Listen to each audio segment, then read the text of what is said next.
2 বছর ধরে পানীয় জল না পেয়ে ক্ষুব্ধ গ্রামবাসীর আক্ষেপ, ভগবান ছাড়া কেউ তাদের দেখেন না। গ্রামের প্রধান, মেম্বার এবং দপ্তরের কেউ তাদের খোঁজ খবর রাখেন না বলে অভিযোগ করেন গ্রামের মানুষ। ঘটনাটি চরিলাম ব্লকের ছেছরিমাই পঞ্চায়েতের 2 নং ওয়ার্ড বালুয়াছড়ি এলাকায় পানীয় জলের জন্য দুর্ভোগ পোহাতে হচ্ছে প্রায় 10টি পরিবারকে। এলাকাটি অত্যন্ত উঁচু এবং টিলা ভূমিতে অবস্থিত। সরকারিভাবে জলের মেশিন বসানো হলেও এখনো পর্যন্ত তা দিয়ে জল সরবরাহ হয় না।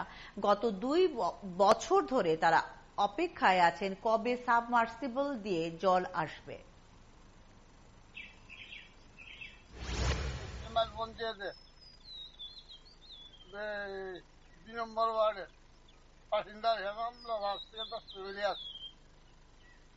পঞ্চায়েত থেকে একটা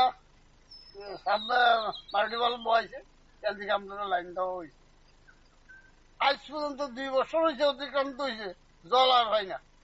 আমরা প্রধানও জানাইছি, মেম্বারও জানাইছি, নেতারও জানাইছি, দিচ্ছি দেব অমুক ইত্যাদি ইত্যাদি। 2 বছর অতিক্রান্ত হয়েছে, এখনো জল হয় না। অনেক কার কাছে যাবো, ভগবান ছাড়া আর কেউ জানে না। সেই জন্য হয়তো পাবলিকের কাছে আমরা যাই দিব, দেখাই দিব যে এই পজিশন, আমরা জল হয় না, কি করাম। রেল লাইনে সমস্ত জায়গা সম্পত্তি, কোনো সাপ্লাই নাই, জল নাই, টিউবওয়েল নাই, মাঠও নাই, কিচ্ছু নাই।